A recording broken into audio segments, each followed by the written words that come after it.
Ini saya eksklusif ketemu di lokasi proyek. Saat ini saya berada di proyek stasiun Ramangun ya Pak ya? Betul, betul. Oke. Proyek Pak, LRT Jakarta. tadi saya coba keliling segala macam, wah progresnya luar biasa Pak. Yang menjadi fokus saya di sini adalah terkait dengan ini Pak. Ini rel ketiga Pak. Boleh dijelaskan Pak? Rel ketiga ini boleh dijelaskan ini fungsinya apa dan apa isinya dan nanti untuk apa Pak gitu Pak? Mungkin jelasin Pak sedikit. Ya, jadi ini sebenarnya karena kita LRT itu merupakan kereta listrik ya Mas ya. Jadi dia membutuhkan suplai listrik. Nah, aliran listriknya itu kalau misalnya di kereta-kereta yang di MRT atau KRL itu menggunakan LAA atau listrik aliran atas. Nah, untuk LRT Jakarta sendiri kita gunanya adalah T-Trail atau listrik aliran bawah. Nah, ini sebenarnya warna putih ini covernya Mas. Nah, sebenarnya aliran listrik ini akan dialirkan melalui konduktor di bawah ini. Nah, nantinya di aliran listriknya itu akan dialiri melalui shoe di kereta. Jadi dia nyambung itu Pak? Ya, jadi nanti di kereta itu dia ada shoe-nya kereta gitu, dia akan menempel di konduktor. Jadi listrik dari sini dia akan masuk ke si keretanya. Secara tegangan sendiri ini ini listriknya kereta ini dia harus DC. Kayak baterai. Baterai harus DC kan? Jadi bukan harus bolak-balik ya kayak rumah. Jadi tegangannya 750 VDC. Itu tinggi banget ya Pak ya, tegangan tinggi ya? Jadi kalau misalnya kita cover nih. Tapi dulu saya pernah coba nih dulu fase 1 ketika aliran listriknya nyala kita pegang ini sebenarnya aman covernya nih. Oh gitu, nggak bocor ya? Nggak bocor. Cuman kalau ini ya bahaya juga. Ini plastik ya Pak? Ya ini covernya dari dia plastik fiber yang beda lah pokoknya ya. Meskipun mungkin nggak ada orang yang akan melintas ke sini Pak, tapi tetap harus dipasang keamanan ini ya Pak ya? Betul. Karena satu selain dari walaupun memang ini covernya kan menutupi listrik yang dari konduktor Mas, tapi kan listrik itu kan alirannya bisa lari kemana-mana, bisa ke rel, bisa ke aliran ke equipment atau alat-alat konduktor yang sifatnya konduktor mengalirkan listrik. Ini teknologi dari mana Pak? Teknologi dari mana? Ini dari Jerman. Dari Jerman ya? Ini mereknya Rehau. Rehau ya? Oh ini dia ya, Rehau ya. Ini didatangkan sudah sejak lama ya Pak didatangkan ya? Iya. Sebenarnya ini berarti di tahun lalu di sebelum September 2024. Pak kalau kena hujan segala macam berarti aman juga ya? Aman, ini kan outdoor. Ya. Jadi kebetulan di stasiun kita ketutupan atap, sebenarnya di luar juga aman ya. Karena kan orang asumsi publik kan kalau listrik kena air itu bisa kebakar. Nah ini membuat tidak kebakar apa Pak? Memang bahannya outdoor ya. Kalau untuk lebar sama dengan rel yang satu kiri dan kanan ini Pak ya, untuk lebar rel ketiga ini?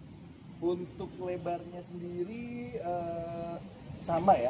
Jadi sisi-sisinya masih juga sama ya. Tergantung kadang kan lebar dari keretanya juga sih. Jadi ini rel ketiga ya Pak, rel ketiga untuk mendukung pergerakan dari si kereta itu sendiri ya Pak ya, untuk menggerakkan kereta dari suplai listrik ya. Dari rel ke kereta. Berarti ini kerjasama dengan PLN juga ya Pak ya untuk listriknya sendiri ya? Iya.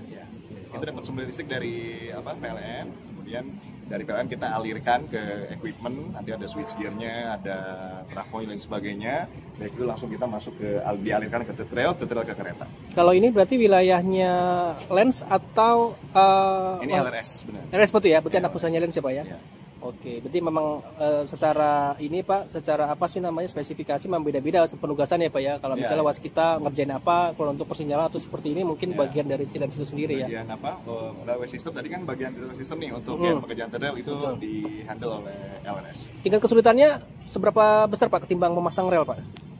Ya masing-masing punya tingkat kesulitan sendiri ya. Ini juga sulit, T-Trail juga cukup sulit karena ini secara kalau misalnya Mas jalan ke depan ini pemasangan ini track dengan T-Trail juga kan dia beda. Ininya ya pegangannya gitu ya, itu di kita barengan juga gitu. Nanti ada alignment sendiri karena kan ini ketinggiannya kan harus diatur ketinggian keretanya Mas. Jadi dari ujung ke ujung tuh harus sama. Jadi harus rata juga. Kalau nggak nanti sunya nggak nempel, listriknya nggak jalan, betul.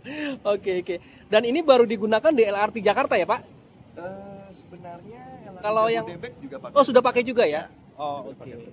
Jadi memang fungsinya memang ya estetika lebih oke Pak ya, jelas ya nggak berantakan gitu kan. Tapi memang lebih safety juga di bawah mungkin ya Pak? Lebih secara space memang lebih sedikit ya. Sedikit background Pak, Bapak di LRT Jakarta ini sudah berapa lama Pak? Boleh tahu? Saya dulu join di LRT 1A juga sejak 2017. Bapak kan kabarnya juga backgroundnya dari teknik sipil ya Pak, ya, kalau nggak salah ya. Kalau melihat dari progres pembangunan LRT dari sebelum sama yang sekarang, apa yang membedakan Pak? Ya, kalau dari sisi perbedaan untuk railway system memang most likely mirip ya, karena memang kan sistemnya harus terintegrasi. Jadi memang sistemnya sama, signalingnya juga sama, tutorialnya juga sama. Mungkin ada beberapa equipment yang individual tapi tetap harus bisa berintegrasi.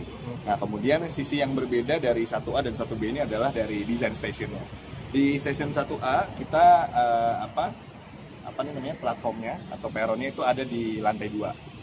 Kemudian kita melihat bahwa penggunaan lantai platform di lantai 2 ini sepertinya penumpang sirkulasinya kurang. Jadi sehingga kita evaluasi, kita taruh platformnya ada di lantai 3. Jadi sekarang area di bawah ini kita bisa gunakan buat sirkulasi penumpang lebih baik. Kemudian juga ada beberapa spot yang bisa kita gunakan untuk meningkatkan conveyor box-nya lah.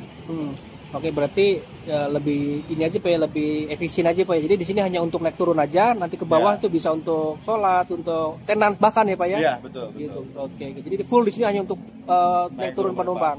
Untuk tenant sudah berapa space di sini Pak? Untuk tenant-tenant itu udah berapa ininya Pak kapasitasnya di bawah ini? Wah, ini cukup luas ya? Cukup luas Pak ya, cukup luas dan dan pasti lebih banyak dari yang pas pertama ya. Terakhir sebelum saya ini tutup, ini adalah stasiun yang paling signifikan progresnya Pak ya, ketimbang yang lain ya. Boleh sedikit Pak, ini berapa persen sudah Pak? Ini di sekitar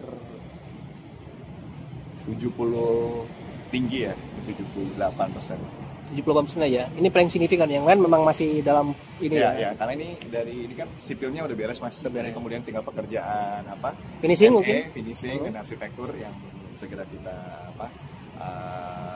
bereskan, dan ini juga masih belum ada ini pekerjaan dalam sistem, nanti kan ada tiketing, ada pekerjaan CCTV dan pekerjaan sistem lainnya yang masuk. Memang harus pekerjaan sipilnya beres. Jadi ketika ruangan-ruangan udah beres, nanti kan ada equipment yang masuk.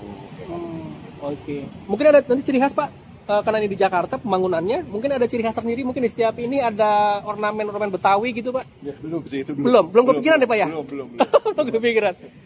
Terus naming juga belum ada juga. Nah, untuk naming memang masih belum, jadi kita masih menggunakan nama proyek, jadi stasiun Rawamangun. Cuman karena ini stasiun Rawamangun memang areanya di Rawamangun ya, tapi sepertinya nanti operasional juga akan sama sih stasiun Rawamangun. Sejauh ini ada mungkin klien yang sudah mulai masuk, saya dong mau nempel di sini kayak belum ada ya. Tapi peluang itu terbuka ya?